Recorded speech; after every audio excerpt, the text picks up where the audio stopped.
Hey, greetings, salutations, I'm Big Brother. I'm here to tell you how to tell something is a repop or the original.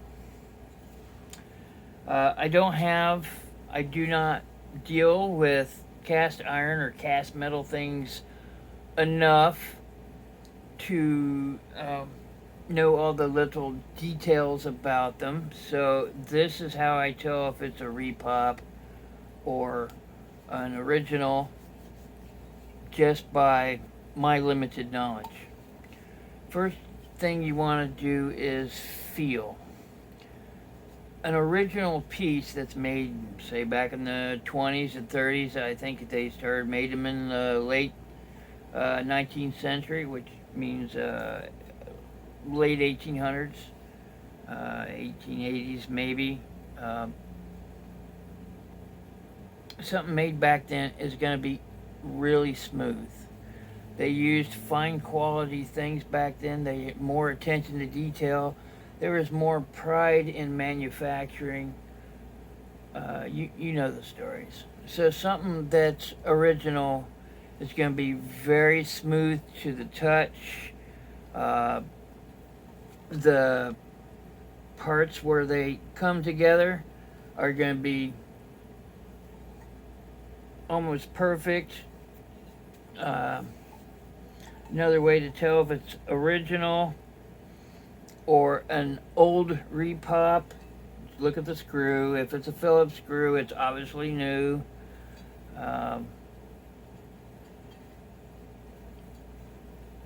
Yeah, those are some of the things you do. Now, I suspect that this piece is a repop.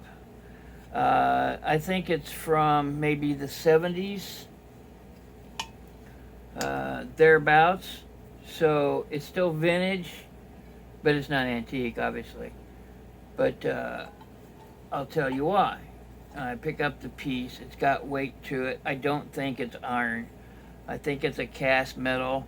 You can usually, if you look down into the crack, you'll see some kind of metal showing through.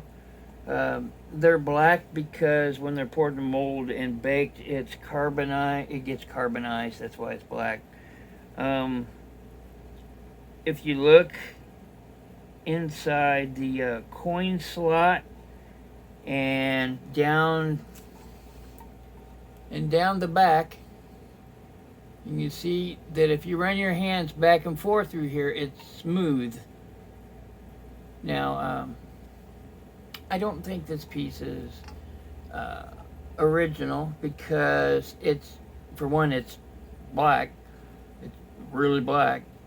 And it's not very detailed. The mane here that's coming down, it kind of spreads out. They're not crisp lines. And yeah, you can see the details. But usually what this means is that the mold, when they made this, was taken probably from one of the original antiques, not the master mold, which is how they made them back in the day. Yeah, I mean, it's smooth. They actually took time to, you can actually see where they ground the pieces. If you look on the belly there, you can see where they ground it down. These pieces fit together okay, but there are some places where the two halves don't fit together. The horse's cheeks, and it's the nose right here. They didn't bother doing that, but it's pretty well done. If I were looking at something that was made in, say, the 90s or before, there's a good chance that the pieces wouldn't fit together so snugly. It wouldn't be ground down to where it was smooth. The details, like I said, they'd probably be about the same or worse. There'd probably be little bumps all over it. An original piece will be smooth. This might feel smooth, but if you look close at it, you can see some bumpy to it, some pits to it, and that has to do with the sand that was used to make it. When they were making these in the early 1900s, they used a really fine sand as opposed to a coarse sand. So it would be smooth, especially by now, people picking it up and rubbing it and stuff. And while this one may feel smooth, it's not particularly. Yeah. Now, another way to tell, according to some websites I've looked at, a way to tell is if you deal with these enough, which I do not, there's some shrinkage. So you would be able to tell that this piece is a 32nd up to an 1/8 inch smaller than what it should be. But like I said, I can't do that. That's not me. When I pick a piece up like this, what I do is I feel for the smoothness and I look for the halves, how well they fit together. And that's kind of how I judge what period it came from and stuff like that.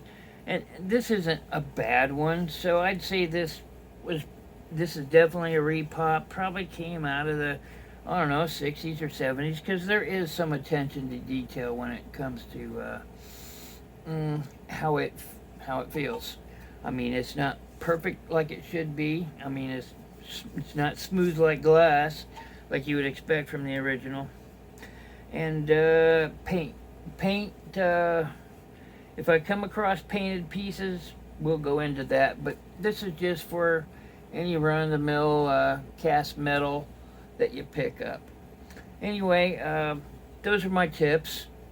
Again, you can look any of this stuff up online, but this is what I know when I go to the auction or yard sale. I pick something up and I feel it. Feeling is one of the best tools you have for telling something about items. Okay, everybody stay profitable, and ta-ta for now.